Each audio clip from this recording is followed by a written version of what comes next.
go yard. I got so much motherfucking design on right now. Bring it down, bring it back, make it clap. I got 3 old thoughts, do it wrong, wear that thing, bitches on my line, and you know. Assalamualaikum warahmatullahi wabarakatuh. Yang saya hormati Ibu Maya Novitasari selaku dosen mata kuliah Akuntansi Keperlakuan kelas 8B Akuntansi. Kami dari kelompok 4 akan mempresentasikan bab 2 yaitu pembingkaian atau framing. Anggota kelompok kami yaitu 1. Dwika Prastiwi, 2. Netia Ayu Dewayanti, 3. Fitri Nurhayati, 4. Rizky Oktaviana, dan 5. Elisa Putri Stianingrum. Pengertian framing. Pembingkaian framing adalah cara penyajian informasi yang secara signifikasi dapat mempengaruhi keputusan penggunanya, yaitu Kahneman dan Tversky. Pemaknaan dan penilaian penggunaan informasi tidak bergantung pada realitas atau fakta, tetapi bergantung pada bagaimana informasi itu disajikan. Pembingkaian merupakan salah satu penyebab terjadinya bias dalam pembuatan keputusan. Selanjutnya, bias yang terjadi akibat pembingkaian informasi tersebut membuat keputusan yang diambil menjadi tidak optimal karena mempengaruhi preferensi risiko pembuat keputusan. Seorang pembuat keputusan yang diberi informasi yang dibingkai secara positif, maka keputusan yang diambil akan cenderung risk averse, menghindari risiko. Sebaliknya, pembuat keputusan yang diberi informasi yang dibingkai secara negatif lebih cenderung akan risk-taking risiko. Menurut riset Kahneman dan Tversky, sebagian besar orang menunjukkan pengambilan keputusan rentan terkena efek framing sebenarnya memiliki outcome yang sama.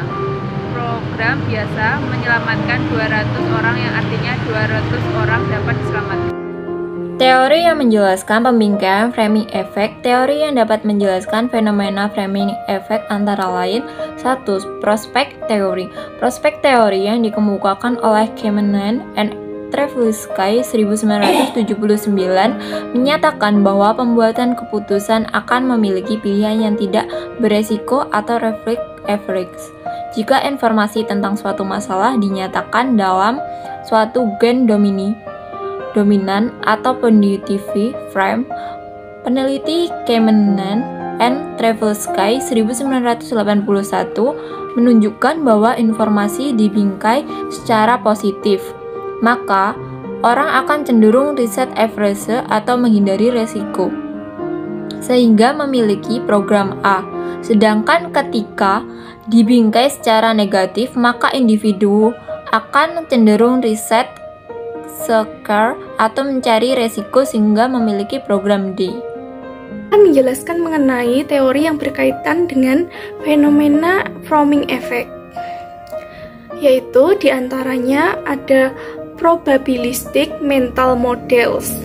Probabilistic mental models atau yang disingkat PMM ini dikemukakan oleh Gigerenzer et al.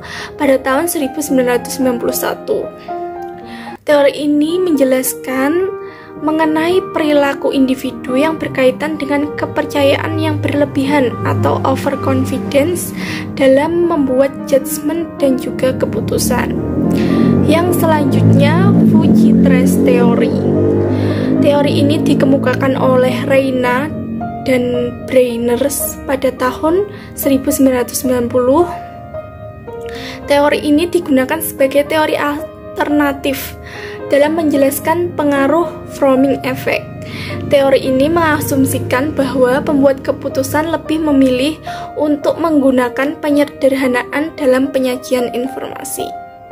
Bagaimana menghindari efek pembingkaian atau framing effect? Ada beberapa cara untuk meminimalkan efek framing, yaitu yang pertama, identifikasi referensi poin dan buat keputusan dari berbagai perspektif. Dan yang kedua, penyajian informasi dalam bentuk visual dibanding angka.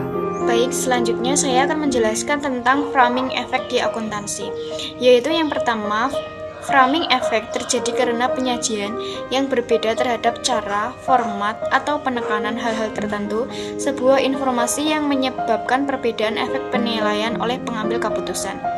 Yang kedua, efek framing dapat menyebabkan akuntan, auditor, manajer, atau pengambil keputusan lain membuat keputusan yang irasional.